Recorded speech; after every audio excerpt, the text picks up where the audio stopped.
हम रातों रात माही गिरों के गांव में पहुंच गए। यहाँ नाला करीब ही बह रहा था। ये वादी थी, नाले का पाट चौड़ा था और कश्मीरी माही गिरों की कुछ छोटी बड़ी कश्तियां भी किनारों पर खड़ी थीं। शाबान हमें कश्तियों के पास छोड़कर खुद माही गिरों के छोटे से गांव की तरफ चला गया। जमीला ने गर्म चादर ओढ़ रखी थी मगर सर्दी ज्यादा थी। मैंने उसे अपनी गर्म जैकेट उतार कर पहना दी। थोड़ी देर के बाद शाबान एक कश्मीरी माही गिर को लेकर आ गया। इन लोगों ने कश्मीरी में कुछ बातें की। हम एक जरा बड़ी कश्ती में बैठ गए जिस पर आधी छत पड़ी थी। शाबान ने कमांडर शिरवान से कहा, तुम लोग नाले के बहाव पर सफर करोगे, तुम्हें सिर्फ चप्पुओं और डांट से कश्ती को किनारों से टकराने से बचाना होगा। यहाँ से नाला वादी की ढलान में बहता है और पानी का बहाव तेज है। तुम लोग 3 या ज्यादा से ज्यादा 3.5 घंटों में श्रीनगर की वादी में पहुंच जाओगे जहाँ ये नाला दरियाए जेहलम में गिरता है। कश्ती को तुम वहाँ एक तरफ बांध देना। हमारे आदमी कल खुद आकर कश्ती वापस लाएंगे। अल्लाह बेली। हमने कश्ती नाले के बहाव पर डाल दी। पानी का यहाँ वाकई बड़ा जोर था। नाला ढलान में बहता था। कश्ती ने तेजी से सफर तय करना शुरू कर दिया। एक तरफ कमांडो हाशिम डांड पकड़े खड़ा था, दूसरी तरफ मैंने चप्पू संभाल रखे थे। हाशिम कश्ती की समत सीधी करता रहा और मैं कश्ती को किनारे की तरफ जाने से रोकता था। ये वादी थी, ऊंची नीची पहाड़ी जगह नहीं थी, कोई घाटी और आबशार भी नहीं थी। ये सारा पहाड़ों की तलहटी का इलाका था। हमारी कश्ती बहती चली जा रही थी। डोगरा फौजियों के कटे हुए सरों वाला थैला मैंने कश्ती में एक तरफ रख दिया था। खतरा था कि कल तक इसमें बदबू पैदा होने लगेगी। कमांडर शिरवान ने कहा था कि हम सुबह होने से पहले पहले जमीला को उसके माँ बाप के घर पहुंचाएंगे और साथ ही उसके बाप को डोगरों के कटे हुए सर भी दिखा देंगे। उसके बाद हमारा प्रोग्राम श्रीनगर से कुछ फासले पर पहाड़ी पर जो डोगरा फौज का गैरिजन था, उस गैरिजन में इन कटे हुए सरों के थैले को फेंकने का था। रात गुजरती चली जा रही थी। जमीला को हमने कश्ती में एक तरफ सुला दिया था। शिरवान ने उसके ऊपर अपनी जैकेट भी डाल दी थी क्योंकि सर्दी ज्यादा थी। रात के ठीक 3:15 बजे हमें दूर से श्रीनगर शहर की बत्तियां झिलमिलाती नजर आने लगी। जहां नाला दरिया में गिरता था, पानी का बहाव ज्यादा तेज हो गया था। कमांडर शिरवान ने हाशिम से कहा, आगे दरिया है, कश्ती को बाएं जानिब वाले किनारे की तरफ ले आओ। कमांडो हाशिम ने कश्ती के मुहार को एक तरफ मोड़ दिया। मैं चप्पुओं को इस तरह चलाने लगा कि कश्ती किनारे की तरफ आ जाए। आखिर कश्ती किनारे पर आ गई। कमांडो हाशिम ने रस्सी हाथ में लेकर किनारे पर छलांग लगा दी और रस्सी को खींचकर एक दरख्त के साथ बांध दिया। हमने जमीला को जगा दिया। शिरवान ने जैकेट पहन ली। जमीला ने मेरी जैकेट पहन रखी थी। वो उतारने लगी तो मैंने उसे मना कर दिया। ये एक भाई का तोहफा समझकर अपने पास रखो, तुम्हें इसकी जरूरत होगी। हम अंधेरे में कश्ती से उतरकर श्रीनगर की तरफ चलने लगे। जमीला का गांव श्रीनगर शहर से 6-7 मील मशरिक की जानिब था। यानी जिस रास्ते पर हम जा रहे थे, पहले जमीला का गांव आता था, उसके बाद श्रीनगर शहर के मज़ाफ़ात शुरू हो जाते थे। ये रास्ता कमांडो शिरवान का देखा भाला था। जमीला भी इन रास्तों से वाकिफ थी। हम 1 घंटे तक पहाड़ी रास्ते पर चलते रहे। उसके बाद जमीला का गांव आ गया। जले हुए तबाहाल गांव पर हू का आलम था। जमीला ने कहा, नीचे घाटी के किनारे मेरी खाला का घर है, अम्मा बाबा वहीं होंगे, मुझे वहां ले चलो। हम जमीला को लेकर उसके खाला के मकान पर आ गए। मकान बंद था। जमीला ने दरवाजे को खटखटाया। अंदर से उसके बाबा की नींद भरी आवाज आई, कौन है? जमीला ने जज्बात से कपकपाती हुई आवाज में कहा, बाबा मैं हूँ जमीला। और वो फूट फूट कर रोने लगी। दरवाजा खुला। उसके माँ बाप और खाला का बेटा बाहर आ गए। माँ बाप के गले लगकर जमीला बेख्तियार रोए जा रही थी। जब उनका बोझ कुछ हल्का हुआ तो कमांडर शिरवान ने जमीला के बाप से कहा, बाबा हमें अंदर ले चलो, हम तुम्हें कुछ दिखाना चाहते हैं। अंदर लकड़ी की दीवारों वाले मकान की कोठरी में लालटेन रोशन कर दी गई। इधर उधर फर्श पर गर्म दरिया और लिहाफ पड़े थे। जमीला का बाप, अम्मा, खाला और उसका बेटा हमारा शुक्रिया अदा करते नहीं थकते थे। कमांडर शिरवान ने नायलॉन का थैला मुझसे लेकर खोला और उसे उल्टा कर दिया। उसके अंदर डोगरा फौजियों के कटे हुए 3 सर बकरे की सिरियों की तरह गिरे। डोगरा फौजियों के चेहरे नीले पड़ चुके थे। वो सब इनके सरों को देखकर खौफजदा हो गए। कमांडर शिरवान ने कहा, बाबा मैंने तुमसे जो वादा किया था उसे पूरा कर रहा हूँ। ये तीनों कटे हुए सर इन डोगरा फौजियों के हैं जिन्होंने जमीला बहन को अगवा किया था। तुम्हारी बेटी और हमारी बहन की इज्जत महफूज है। इससे पहले कि वो हमारी बहन की बेहुरमती करते, हमने इनके सर काट कर धड़ से अलग कर दिए। अब खुदा हाफिज, अब हम चलते हैं। अब हमें एक और जिम्मेदारी पूरी करनी है।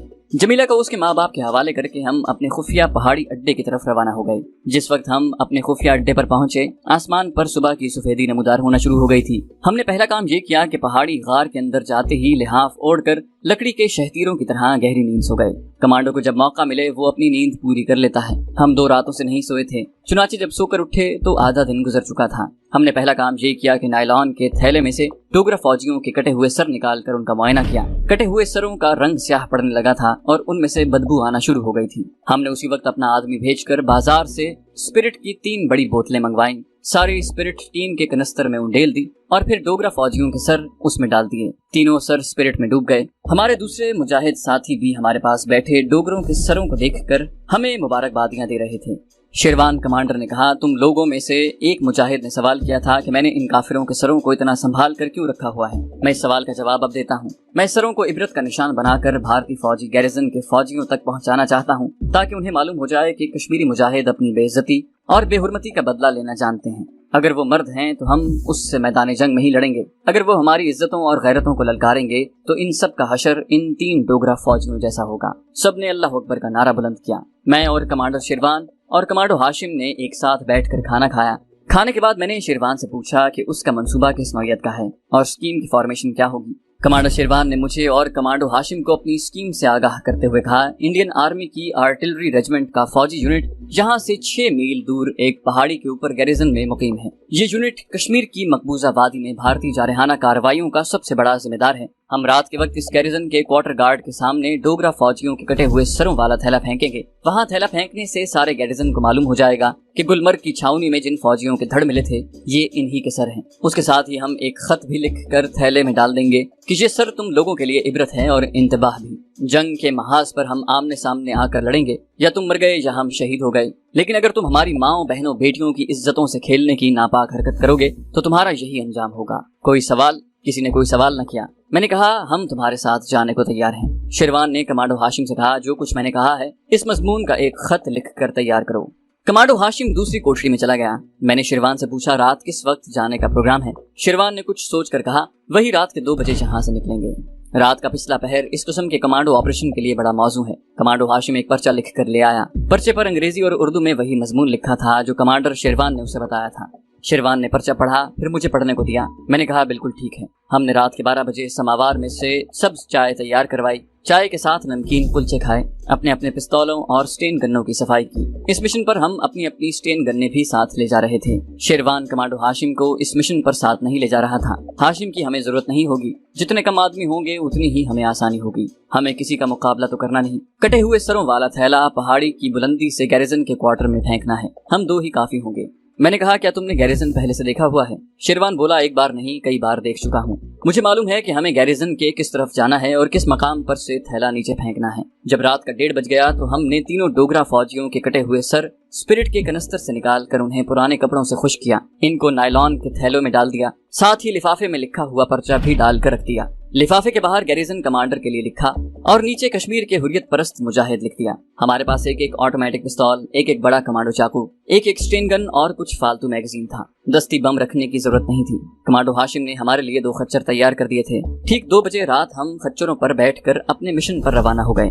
पहाड़ियों में 6 मील का रास्ता था। शेरवान एक मुख्तसर रास्ते से ले जा रहा था। हम 1-1.5 घंटे में अपने टारगेट पर पहुंच गए। इंडियन आर्टिलरी यूनिट का ये कैंप या गैरिजन एक छोटी सी छावनी की तरह था। चारों तरफ खारदार तारों वाली ऊंची दीवार थी। खंभों पर थोड़े थोड़े फासले पर बिजली के बल्ब रोशन थे। ये गैरिजन छोटे टीले के ऊपर था। उसकी एक जानिब नीचे फौजी बैरकों के बाहर भी रोशनी हो रही थी। हमने खच्चर कुछ फासले पर छोड़ दिए थे।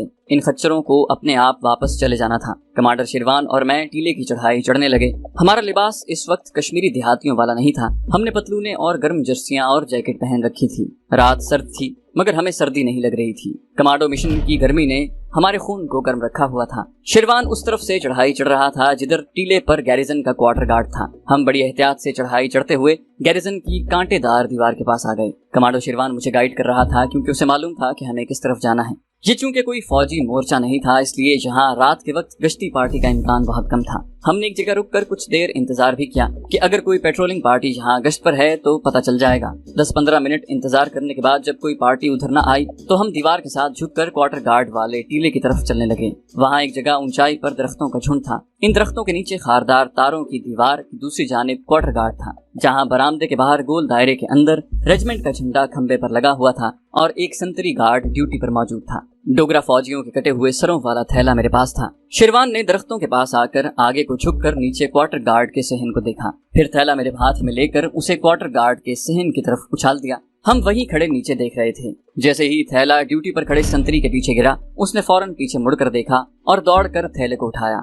उसे खोलकर उल्टा किया। अंदर से तीनों डोगरों के कटे हुए सर और खत वाला लिफाफा बाहर गिर पड़ा। कटे हुए सरों को देखते ही संतरी ने ऊंची आवाज में किसी को पुकारा। उसके साथ ही कमांडो शेरवान ने मुझे बाजू से पकड़ कर खींचा। चलो, हम नीचे को दौड़ पड़े। उधर किसी जगह कोई मशीन गन पोस्ट थी। गनर ने फायर खोल दिया। कुछ मालूम नहीं था कि गोलियों के ब्रस्ट किस तरफ से आ रहे हैं और किस तरफ पड़ सकते हैं। हम ढलान पर ज्यादा तेज दौड़ नहीं सकते थे। एक और मशीन गन फायर करने लगी। नीचे फौजियों के दौड़ने भागने, एक दूसरे को पुकारने की आवाजें आने लगी। अचानक ऊपर तले 2 रोशनी राउंड फायर हुए। ये छतरी वाले रोशनी राउंड थे। सारी पहाड़ियों की ढलानें रोशन हो गईं। हम नीचे उतरते हुए देखे जा सकते थे। हम वहीं झाड़ियों की ओट में बैठ गए।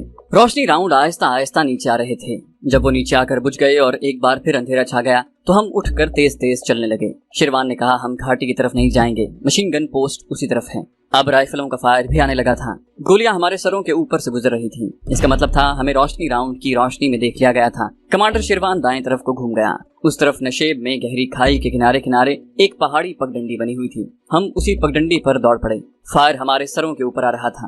हमने भी पिस्तौल निकाल लिए थे मगर अभी तक जवाबी फायर नहीं किया था। फायर के अंदाज से लगता था कि एक पार्टी हमारे पीछे लग गई है। मैंने शेरवान से कहा, हमें घाटी की तरफ से होकर निकल जाना चाहिए, मगर कमांडर शेरवान ने कहा, हम ठीक जा रहे हैं। कमांडर शेरवान का वक्त पूरा हो चुका था। ये बात न मुझे मालूम थी न कमांडर शेरवान को मालूम थी। वो टीले के पहलू में से होकर सामने वाली बड़ी चट्टान के अकब में जाना चाहता था। मैं उसके बाएं जानिब था। जैसे ही वो दाएं जानिब मुड़ा, पीछे से मशीन गन का ब्रस्ट फायर हुआ। कमांडर शेरवान चलते चलते रुक गया, फिर मुंह के बल गिर पड़ा। मैं उसे उठाने के लिए झुका, मगर कश्मीर का ये जियाला सबूत, जहाद कश्मीर का बेबाक दलेर मुजाहिद कमांडो शेरवान अब कभी न उठने के लिए गिरा था। मैंने अंधेरे में उसके सीने पर हाथ रखा। मेरा हाथ शहीद के लहू में सुर्ख हो गया। अभी तक मैं यही समझे हुए था कि शेरवान शदीद जख्मी हो गया है। मैंने उसे कांधे पर उठाया और हर किस्म के छोटे बड़े हथियारों के फायर में घाटी में उतर गया। जैसे जैसे मैं घाटी में आगे बढ़ रहा था, फायरिंग की आवाजें दूर होती जा रही थीं। ये घाटी दूसरे टीले के दामन में जा निकलती थी। ये मुख्तसर पहाड़ी रास्ता कमांडर शेरवान ने ही मुझे दिखाया था। मुझे इस टीले की चढ़ाई चढ़कर दूसरी तरफ जाना था। कमांडर शेरवान का जिस्म मुझे बेजान और ठंडा महसूस हो रहा था। मैं उसकी नब्ज देखने से डर रहा था। मुझे यकीन था कि शेरवान शदीद जख्मी होकर बेहोश हो गया है। मैं उसे कांधे पर डाले आहिस्ता आहिस्ता टीले की चढ़ाई चढ़ने लगा। ये बड़ा दुश्वार काम था। चढ़ाई मुश्किल थी। मेरे कांधे पर शेरवान के जिस्म का बोझ भी था, मगर मेरा वहां रुकना मुनासिब नहीं था। मैं एक हाथ से झाड़ियों को पकड़ पकड़ कर आहिस्ता आहिस्ता ऊपर चढ़ रहा था। फायरिंग की आवाज काफी पीछे रह गई थी। दूर पीछे गैरिजन वाली पहाड़ी की तरफ 2 रोशनी राउंड फायर हुए, मगर उनकी रोशनी मुझसे काफी फासले पर थी। मैं थक गया। सांस लेने के लिए मैंने कमांडर शेरवान को वहीं झाड़ियों में लिटा दिया। अभी पिछले पहर का अंधेरा था। मैंने शेरवान की गर्दन पर एक तरफ उंगली रख दी। मुझे किसी वक्त लगता कि शेरवान का दिल धड़क रहा है, किसी वक्त लगता कि दिल ने धड़कना बंद कर दिया है। मैंने आसमान की तरफ देखा। आसमान पर कोहरे के जैसे सितारे टिमटिमा रहे थे। मैं वहां ज्यादा देर नहीं ठहरना चाहता था। मैंने शेरवान को कांधे पर डाला और टीले पर चढ़ना शुरू कर दिया। जिस वक्त मैं टीले की चोटी पर पहुंचा तो आसमान पर सुबह काजिब की नीली नीली रोशनी फैलने लगी थी। टीले की दूसरी जानिब कुशादा वादी शहर के नीले धुंधलके में नजर आ रही थी। वादी के आखिर में वो पहाड़ियां थी जहां हमारी खुफिया पनाहगाह थी। मेरा सांस फूल गया था। मैं गहरे गहरे सांस लेने लगा। सुबह काजिब की नीली रोशनी सफेदा सहर बनकर तब्दील हो रही थी। मैंने कमांडर शेरवान के जिस्म को गौर से देखा। उसकी जर्सी और जैकेट लहू से सुर्ख हो रही थी। मशीन गन का ब्रस्ट उसके पेट में से गुजर गया था। मैंने कमांडो शेरवान के दिल पर हाथ रख दिया। उसके दिल की धड़कन बंद हो चुकी थी। उसके चेहरे पर नूर सा आ गया था। कमांडो शेरवान शहीद हो चुका था। मैंने उसका हाथ अपने हाथों में लेकर आंखों से लगाया और मेरी आंखों में आंसू आ गए। कश्मीर के इस गयूर बेटे की जिंदगी का सफर खत्म हो चुका था। अजीब बात है, शेरवान का जिस्म लाश की तरह नहीं अकड़ा था। उसका जिस्म वैसे ही नर्म और गर्म था जैसे जिंदा इंसान का होता है। सुबह की सफेदी बढ़ती जा रही थी। फिर ये सफेदी सुर्ख माइल होने लगी। मशरकी उफक पर पहाड़ियों के पीछे सुर्ख रोशनी का गुबार सा ऊपर को उठ रहा था। फिर सूरज का लरसता झिलमिलाता हुआ किनारा आहिस्ता आहिस्ता उभरना शुरू हुआ। जैसे जैसे सूरज तुलू हो रहा था, उसकी रोशनी गुलाबी रंग इख्तियार कर रही थी। फिर ये गुलाबी रंग सुनहरी हो गया और सूरज पूरी आबोताब के साथ तुलू होकर मेरे सामने आ गया। उस वक्त मेरे सामने 2 सूरज थे। एक सूरज मशरकी पहाड़ियों के उफक पर तुलू हो रहा था और दूसरा सूरज शहीद कमांडर शेरवान की पेशानी से तुलू हो रहा था। मैंने झुककर शहीद की दमकती हुई चमकती पेशानी को चूम लिया। मुझे शहीद के जसद खाकी से जन्नत के फूलों की खुशबू आई। उस वक्त मुझे कलाम पाक में अल्लाह ताला का फरमान याद आ गया। अल्लाह ताला फरमाते हैं कि जो मोमिनीन अल्लाह ताला की खातिर जिहाद करते हुए शहीद हो जाते हैं, उन्हें मुर्दा मत कहो, वो जिंदा हैं और उनको अपने रब की तरफ से रिस्क पहुंचता है, मगर तुम नहीं जानते। हमारा मिशन मौत का मिशन था। कमांडर शेरवान अपना मिशन पूरा करके अल्लाह की राह में शहीद हो गया था और मौत उसे तलाश ही करती रह गई थी। मैंने जिंदा शहीद के जसद खाकी को अपने कांधे पर डाला और वादी में उतरने लगा। तुलू होते सूरज की सुनहरी किरणें शहीद की पेशानी को चूम रही थीं। शहीद शेरवान के जिस्म से एक नए सूरज की सुनहरी किरणें फूट रही थीं। ये आजादी कश्मीर का सूरज था। कश्मीर के बहादुर बेटों की कुर्बानियों और शहादतों का सूरज था, जिसने बहुत जल्द तुलू होकर सारे कश्मीर को आजादी की नूरानी किरणों से मुनव्वर करना था।